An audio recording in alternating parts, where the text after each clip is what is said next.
Let's talk about rice. If you're buying bulk rice in quantity like these bags that I have here, let's talk about how to store them, how much should you buy, where are you going to store them, and how are you going to store them.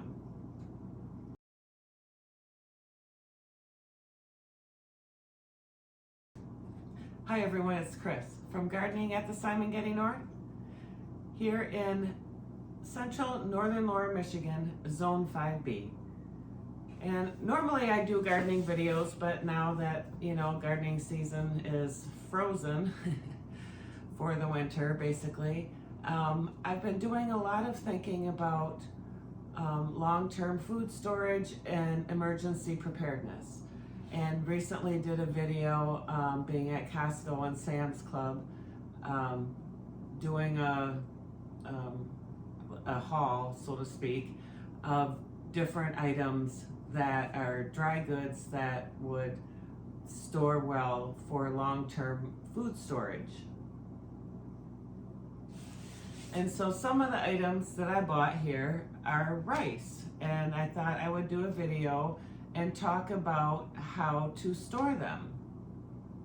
And there's several ways to be able to store these, so there's not a right or wrong way except for not storing it properly, but there's several different ways to store your rice properly and to have it, for, up to 30 years if it's stored properly. So the best temperature for grains, including rice, is to store it at 40 degrees or lower. Or you can store it at a constant 70 degrees with an oxygen absorber. And that will also help with the long-term storage of your rice.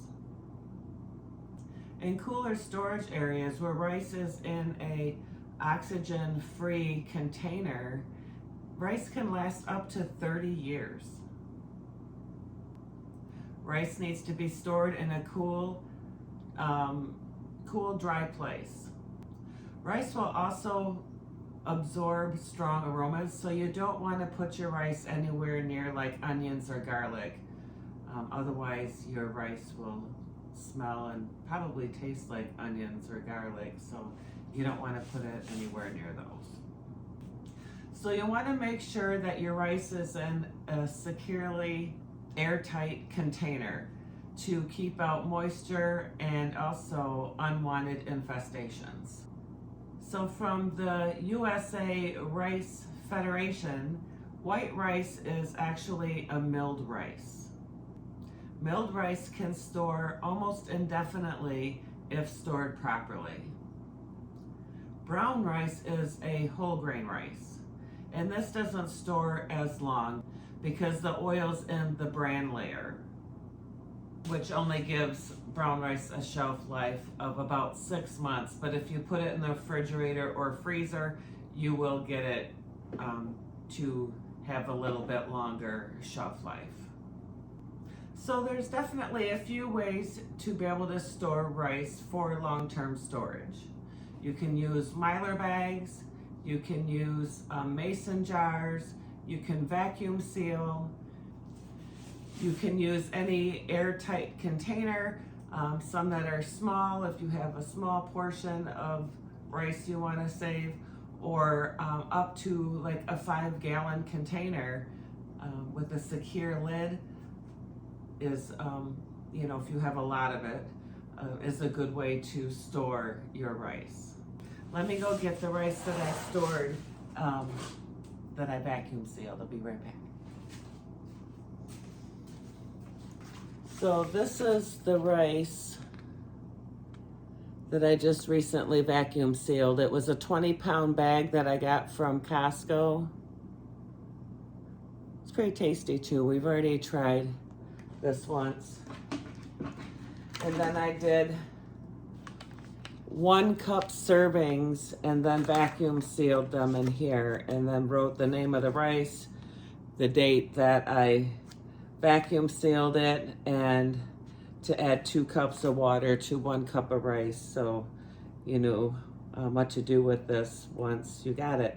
But 1 cup of rice was perfect amount for me and my husband, and it also has a little bit of leftovers. So this is one way you can do it.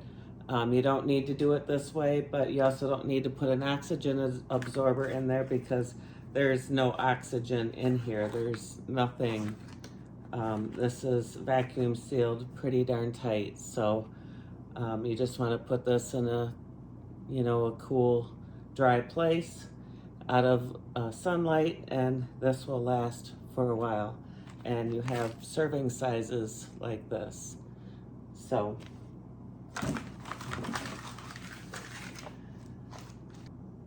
deciding which method you want to choose, you'll want to decide how much rice are you storing. Did you just buy like a little bag from the grocery store, or did you go and buy a bag like these at Sam's Club or Costco?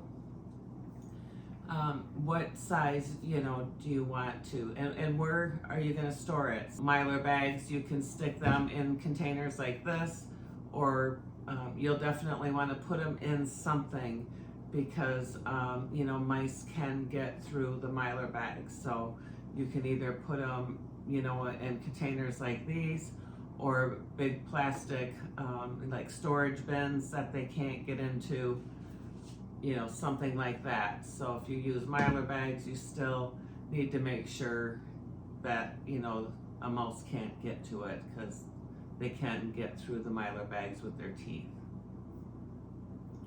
And then mason jars, those are a good option, but do you have a place to put a bunch of mason jars, or is it just a few mason jars that you would use?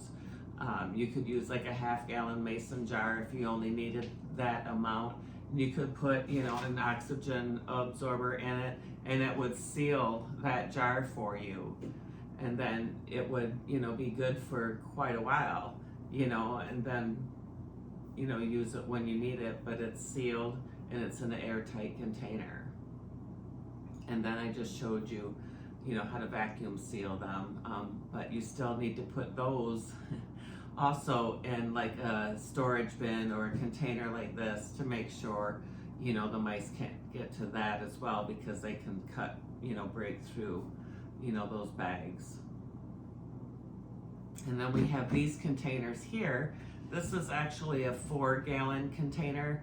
I'm going to see if the rice will fit in the full container. If it doesn't, then I'm just going to take whatever doesn't fit and put it in a smaller container and bring it into the kitchen for future use. So this one, I might, the 25-pounder might not fit in here, but this one looks like it might. So we'll see. Since I already have that other rice, we're not that big of rice eaters, so we probably won't get to these, the rice that are going in these containers for a little while. So I'm going to put an oxygen absorber in. I think I might just put 1 500 cc's in each of them.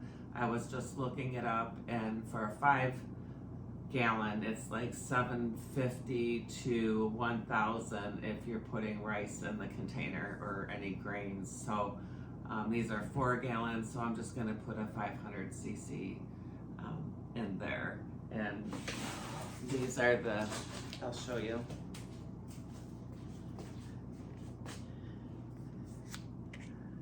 These are the oxygen absorbers, and this pink tells me that this is, ready to go. They come in a vacuum sealed container, packaging here. And if it was blue, that means that these are no longer going to work. So once you open the seal, you need to get them back in a container. I'm probably gonna go grab a small mason jar, because I think there's 4 of them in here, and I only need 2 of these, 1 for each container. So I'm gonna need, I'll get one of my jelly jars and put those in there, and then we'll get working on filling these up. Okay, so I'm gonna be using these 4-gallon buckets, and then they have these, whoa, these secure lids that go on the top. And then once they're on, you need this handy dandy gadget to get them off, somehow like that.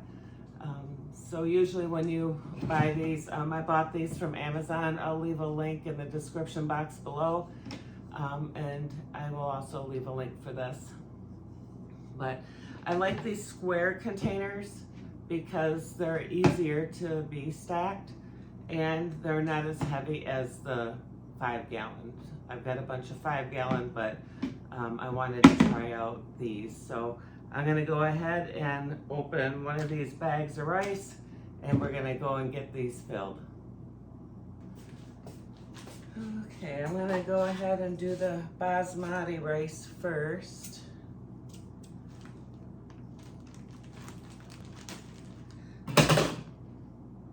This they sell both at Sam's Club and Costco. Costco was a little bit cheaper.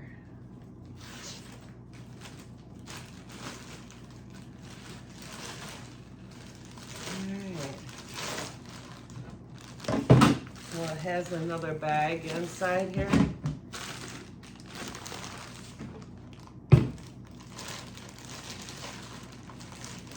Just open the bag.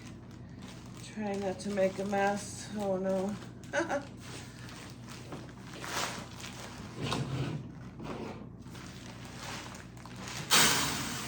Pour it in.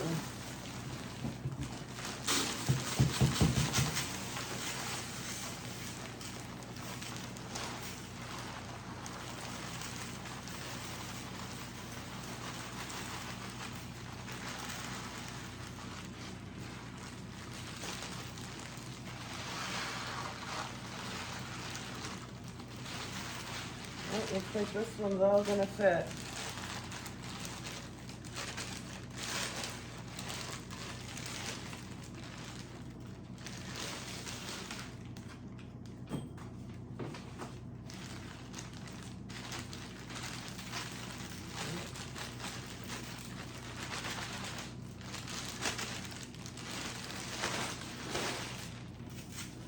All right, let me bring you up closer and show you how much this 20-pound bag filled. It's not to the top, but it's mostly full.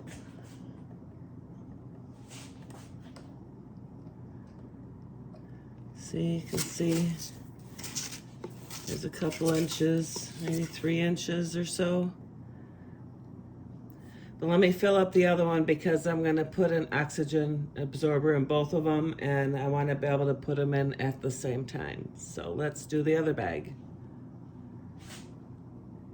Okay, so this is the Members Mark long grain, 25 pounds. So this probably might fit in there. Here we go.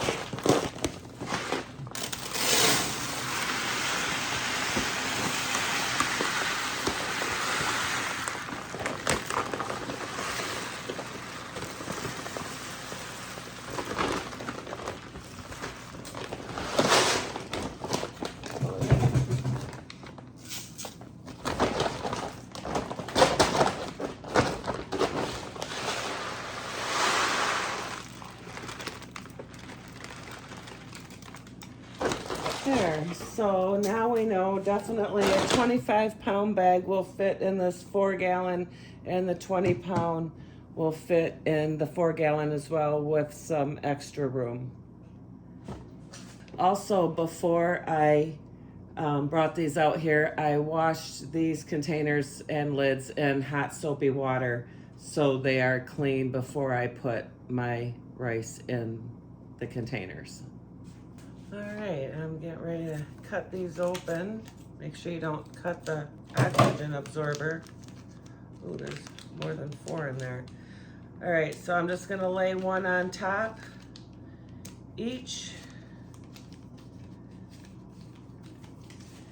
And then I'm gonna put these in this container. Okay, so we got our oxygen absorber in this one and in this one. These are 500 cc's. And then I'm just going to put the lid on. And sometimes it might need like a rubber mallet, but I try to tough it out. Oh, looks like I got it. All right, so this one is sealed.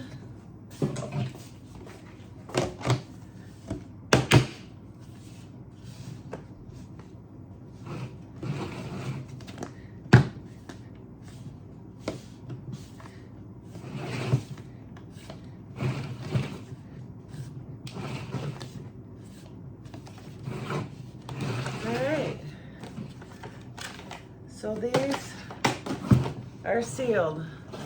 And if you want to see what a gamma lid is, this is, I have 25 pounds of all-purpose flour in here. Is it 25? Yes, 25 pounds. And so all I did was, this is the, oh, I don't know. It has an easier access. You can just turn the lid and get in there. It has this rim that you put on, and then you just put the gamma lid back on for airtightness. So like I said, Myer Bags are also another alternative. I've never used Myer Bags before, but I plan on using them soon. I just haven't figured out what I want to use them for yet. I know you can seal them either with an iron or a hair straightener iron, or if you want to buy one of their sealers, you can also get one of those. But I think the hair straightener or your actual iron that you iron your clothes with will work just as well and not have to have the added expense to seal your Myer Bags. So really, you just need to figure out what method is best for you. You know, if mason jars are better for you and you have a place to put them, that's awesome. If you're going to, you know, do vacuum seal or Myer Bags, just make sure that you put them in a container that, you know, the rodents, mice can't get to them, because they can break through those bags and spoil your food storage, so you don't want that. So I hope this helps you kind of decide on what, how you're gonna store your rice if you have purchased some for long-term food storage and emergency preparedness, or just having it on hand, you know, or just having a stocked pantry, you know, and rotating it through. I mean, eventually I plan on rotating these through, but it's just gonna be a little bit because we got that other rice. But I don't know, I might get tired of that one and need to break into one of these, so we'll see what happens. Rice is definitely a great addition to any pantry for, you know, either having a stocked pantry or emergency preparedness, or just long-term food storage. Or even non-emergencies, just to have rice around. I mean, because, you know, rice is pretty versatile. You can make a lot of different things, you know, casseroles, rice pudding, you know, all those good things. Definitely smash that like button if this video helped you, and share this video with anyone who is looking to figure out how they want to store their bundle of rice that maybe they just purchased. And if you haven't become a Simongetti subscriber, please become a Simongetti subscriber today. I plan on doing more videos for the Joyful Pantry, long-term food storage, emergency preparedness. So I hope that you enjoy those type of videos. If you do, please share them. I'm just kind of getting started on this series because it's something that I've now kind of gotten a good an interest in, and you know, so if I'm finding an interest in something, I'm sure that, you know, others are finding interest in this, you know, just because of, you know, they're still talking about possibly food shortages this winter, you know, and inflation that's, you know, happening, and, you know, people could lose their jobs, or, you know, whatever the case may be, you know, that you are prepared at least to have food, to be able to sustain yourself with food, with whatever, you know, whatever emergency or, you know, obstacle comes your way. So thank you for watching. I hope to see you at the next video. God bless. Bye.